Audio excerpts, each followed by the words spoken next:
नमस्कार, मैं हूं ब्रिज द्विवेदी। एग्रीमीटर में आप सभी का स्वागत है।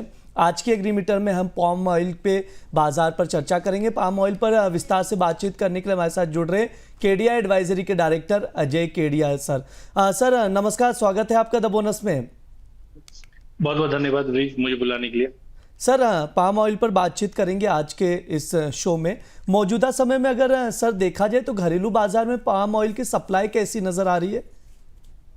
देखिए, सप्लाई तो मुझे लगता है काफी अच्छी है, लेकिन अभी भी जो भाव में हमने तेजी देखी है करीबन 4 से 5% की, उसका मेजर कारण है कच्चा तेल। बहुत चौंकाने वाली बात है, कच्चा तेल और पाम ऑयल में क्या रिलेशन है। बट आप ये समझिए, कोविड के बाद से हमने देखा बायोफ्यूल की जो डिमांड है वो काफी बढ़ जाती है। जिस दिन से कच्चा तेल $120 का लेवल छुआ था, उसके बाद हमने पाम ऑयल पे भी तेजी आती हुई देखी है।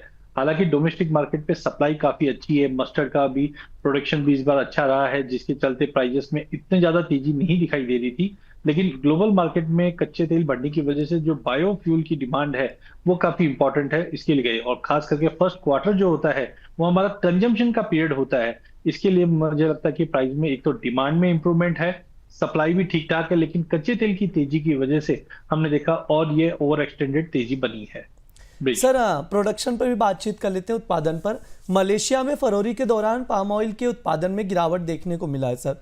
इसका पाम ऑयल की प्राइसेस पर क्या इम्पैक्ट देख रहे हैं आप? देखिए, मलेशिया में जो अभी आउटपुट की बातें हो रही है उसमें 16% के आसपास का हमने ड्रॉप आते हुए देखा, क्योंकि बाढ़ जैसी सिचुएशन हमने होते हुए देखी, जिसकी वजह से यील्ड में जो फॉल आया है वो इंपॉर्टेंट था। साथ में हमने इंडोनेशिया में भी देखा, प्रोडक्शन में कोई मेजर चेंजेस नहीं है, बट वहां पे एक्सपोर्ट लेवी जो है वो हाइक कर दी गई 12.5% से, जिसकी वजह से ग्लोबल मार्केट थोड़ा टाइट है।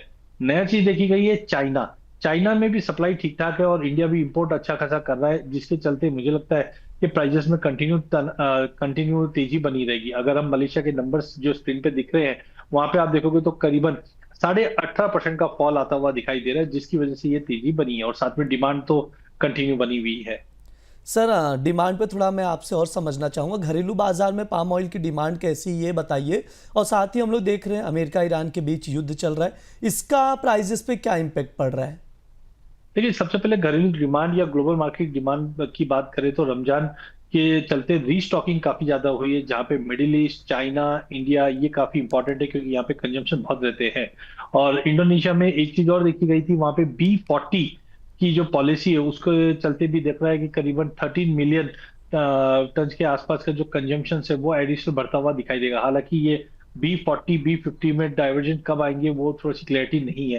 बाकी डोमेस्टिक मार्केट में जैसे क्वार्टर वन में अगर हम देखें तो फेस्टिव सीजन स्टार्ट हो चुका है, यहाँ पे खपत भी काफी अच्छी रहती है, जिसका इम्पैक्ट हम पॉजिटिवली देखते हैं। तो एक तरफ हमने देखा प्रोडक्शन में कमी है, दूसरी तरफ डिमांड है, रमजान की भी डिमांड है, फेस्टिव डिमांड भी है। लेकिन जो तड़का लगा है वो है लगा है कच्चे तेल से। देखिए, कोविड से पहले हम देखते थे कच्चा तेल नॉर्मल में चलता था, जिसको पाम ऑयल से कोई लेना देना नहीं था, क्योंकि पाम ऑयल हम बाकी इंडस्ट्रियल यूज में ज्यादा देखते थे। बट जब से एथेनॉल या हम बोल सकते हैं बायोफ्यूल की डिमांड बढ़ी है, सभी देश इंक्लूडिंग इंडिया यहाँ पे फेज मैनर में, पहले B10, B15, B20 की बात करता हूं तो ब्लेंडिंग 20% की बात हो रही है। लेकिन इंडोनेशिया तो बहुत आगे निकल चुका है, जहां पे 40 और 50 की बात की जा रही है। तो मुझे लगता है एक जैसे जैसे कच्चा तेल बढ़ेगा और 70, 75, $80 के ऊपर होल्ड करेगा, कहीं ना कहीं पाम ऑयल की डिमांड और ज्यादा तगड़ी होती हुई दिखाई देगी, जिसका एक रिफ्लेक्शन हम सोया तेल पे भी पड़ते हुए देखेंगे या अन्य तेलों पे भी पड़ते हुए देखेंगे। तो मुझे लगता है एक तो डिमांड, सप्लाई में कमी, रुपए की गिरावट, और साथ में अगर हम देखते हैं तो जियोपॉलिटिकल टेंशन की वजह से तेल में तेजी कंटिन्यू रहेगी।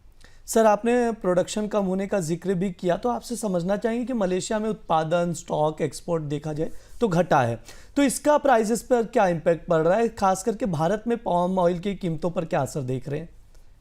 देखिए, वर्ल्ड में सबसे ज्यादा जो सप्लाई होता है मलेशिया और इंडोनेशिया, दो कंट्रीज में होता है। अब जहाँ पे जो प्लांट्स है वो एजिंग की तरफ भी है, लेकिन पिछले साल जो वेदर में कंसर्न था, जहाँ पे फ्लडिंग सिचुएशन के चलते हमने मलेशिया में देखा था कि जो प्रोडक्शन है उसमें ड्रॉप आया, लगभग 18.5% के आसपास का आया। और इंडोनेशिया में भी कोई ऐसा बड़ा जंप तो नहीं आया है, बट कहीं ना कहीं अगर हम देखते हैं तो वहां पे भी हम देख रहे हैं कि टैरिफ या हम बोल सकते हैं ड्यूटीज में जो बढ़ोतरी आई है उसका भी असर पड़ा है। बट ओवरऑल मुझे लगता है कि डिमांड में कोई कमी नहीं है, क्योंकि तेल एक ऐसी चीज है जिसको सब जगह पे, हर इंडस्ट्री में इसका यूज होता है। तो डिमांड कंटिन्यू कंसिस्टेंटली बनी हुई है और सप्लाई के कंसर्न्स की वजह से ये हमने तेजी बनते हुए देखी है।